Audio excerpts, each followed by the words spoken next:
Bonjour à tous, merci de me suivre une fois de plus. Comme vous me connaissez, Tétéo Lelier, étudiant en cinéma à l'écart. Donc je vous passe les projets et tout ça, et nous allons une fois de plus reparler de Dragon Ball Z, puisque sur ce coup-là, nous allons étudier 3 films, dont un a déjà été analysé sur Dragon Ball Z. Et donc c'est parti, allons-y. En revanche, désolé pour le petit bzzz que vous entendez en ce moment même, puisque mon ordinateur est un peu vieux, donc il faut que je le fasse réparer, et enfin encore désolé. Comme vous le savez, Dragon Ball Z n'a pas été adapté au film au cinéma, mais sachez que des fans ont fait plusieurs fan arcs qui eux ont très bien marché en revanche. Et sur le moment, avant, je comprenais pourquoi Dragon Ball Z n'avait pas été adapté en film, puisque c'était définitif, avec des vrais acteurs, ça ne marchait pas. Mais il fallait que je me révise, et donc je me suis dit que j'étais un peu vache pour rien. Et je me suis dit que, et pourquoi pas faire autant si nous pouvons, si on a réussi avec Dragon Ball Z, pourquoi pas avec d'autres mangas, mais aujourd'hui nous allons vraiment nous rester sur Dragon Ball Z. On retrouve Dragon Ball Z Light of Hope en américain, Dragon Ball ou Dragon Ball Z Saiyan Saga un autre américain je crois, et enfin Dragon Ball Z The Fall of Man un français. Alors, est-ce que ces films sont excellents pour nous prouver que le manga comme les comics Marvel peuvent être adaptés au cinéma? Bah évidemment je dirais oui, sinon je vous en parlerai pas. Mais à quel point sont-ils excellents au point de faire des millions de j'aime sur YouTube et des millions de vues? Ça c'est ce que nous allons voir tout de suite. On se retrouve dans un pays qui est donc ni la Chine ni le Japon où les terriens sont en danger, donc je dirais les États-Unis avec l'anglais. Et donc vous devez savoir que déjà ça c'est bien respecté, où on retrouve les deux cyborgs, C-17 et par conséquent C-18 qui s'amusent à exécuter les terriens. Sachez déjà que le pays a bien été respecté rien que par le lieu de tournage, et je ne dis pas ça parce que ce sont les Américains, non, tout simplement parce que si vous regardez bien l'animation de Bardock, donc le père de Sangoku, Dragon Ball Z, le père de Sangoku, sur YouTube, vous verrez quelque chose d'assez surprenant. Dans un pareil état, si je ne me trompe pas. Vous l'avez bien vu, donc c'était bel et bien les États-Unis, le pays où la capsule Sangoku a atterri pour aller conquérir la Terre quand il était encore d'esprit un Saiyan.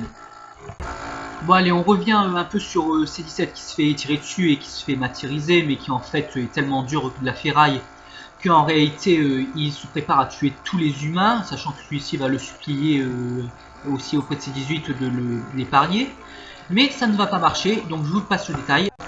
Donc on retrouve deux jeunes héros qui vont affronter les cyborgs. Comme vous le savez, ils s'agiront de Trunks qui est en train de frapper C-17, et là on voit Sangohan sauver les civils et qui leur ordonne de fuir.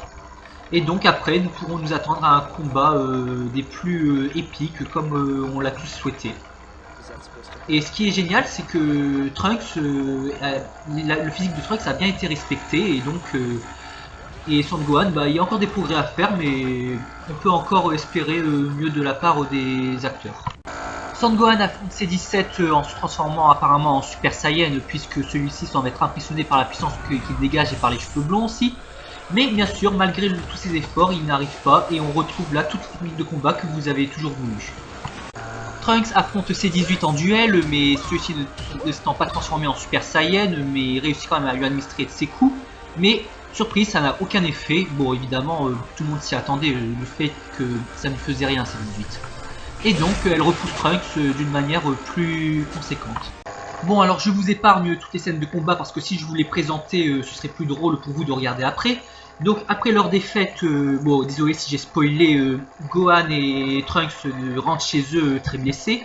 Et Gohan se prépare à un remède pour soigner ses blessures physiques. Puis à la fin, Gohan décide d'entraîner Trunks sur les techniques de combat qu'il a hérité de son père. Et donc, de temps en temps, ça leur arrive de s'amuser, mais il lui apprend toutes les techniques, les formes de pouvoir du Ki. Et donc, pour que celui-ci puisse se transformer en Super Saiyan un jour. Et donc, tout est permis, course-poursuite, pouvoir, coups en tout genre, enfin bref.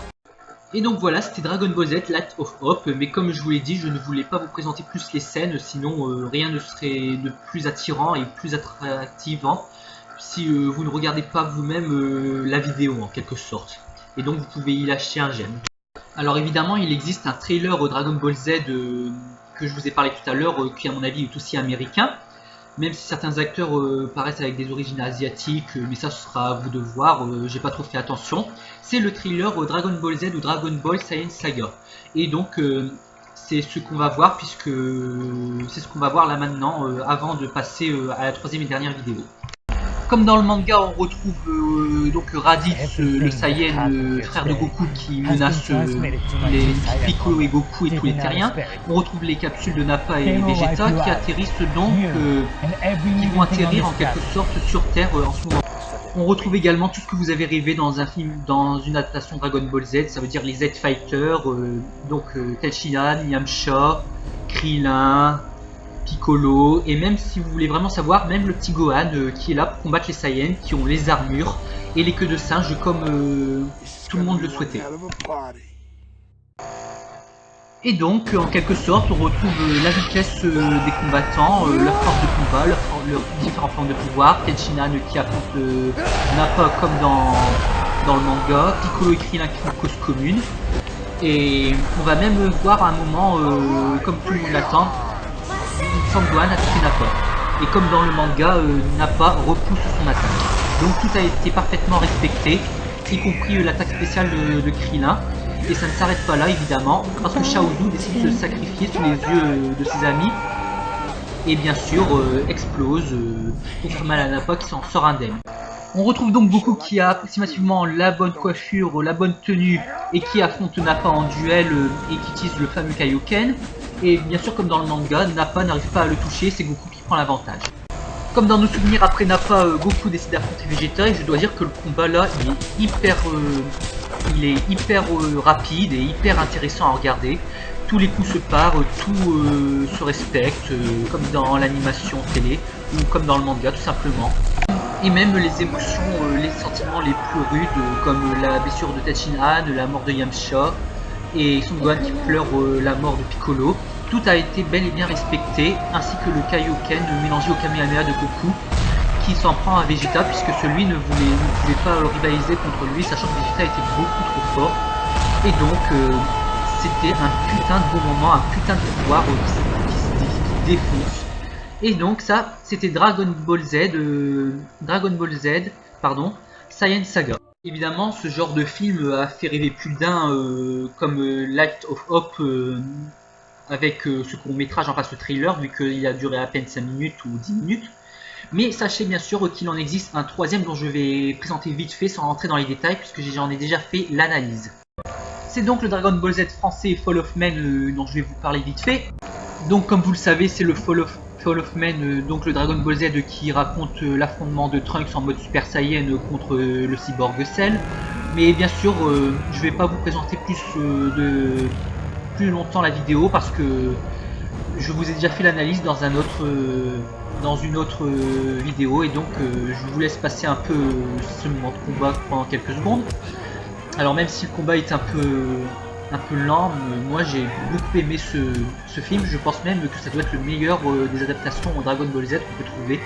Mais vous êtes libre de penser ce que vous voulez des adaptations Dragon Ball Z, c'est pas moi qui vais vous juger. Et voilà, donc nous avons eu droit à 3 magnifiques moments de Dragon Ball Z adaptés par de vrais acteurs. Il faut dire que c'était pas mal, c'était même limite excellent. Et du coup, comme je vous l'ai dit, je trouve que le meilleur des adaptations a été le dernier, c'est-à-dire Fall of Men. Après, si vous décidez d'aimer au plus la Saiyan Saga ou bien Light of Hope, comme vous voulez, honnêtement j'ai adoré les deux aussi. Je les aime limite presque adorés autant que Fall of Men, il n'y a pas de problème. Mais honnêtement, je pense que Dragon Ball Z Fall of Men est vraiment l'adaptation qu'on attendait tous, parce qu'il a fait 13 millions de vues sur YouTube, et il y a eu beaucoup plus de j'aime que de... Il a fait sacrément concurrence à Dragon Ball Evolution, le navire américain, et aux autres films qui ont déjà été adaptés avec Dragon Ball. Donc merci de m'avoir suivi, et je vous dis à très bientôt.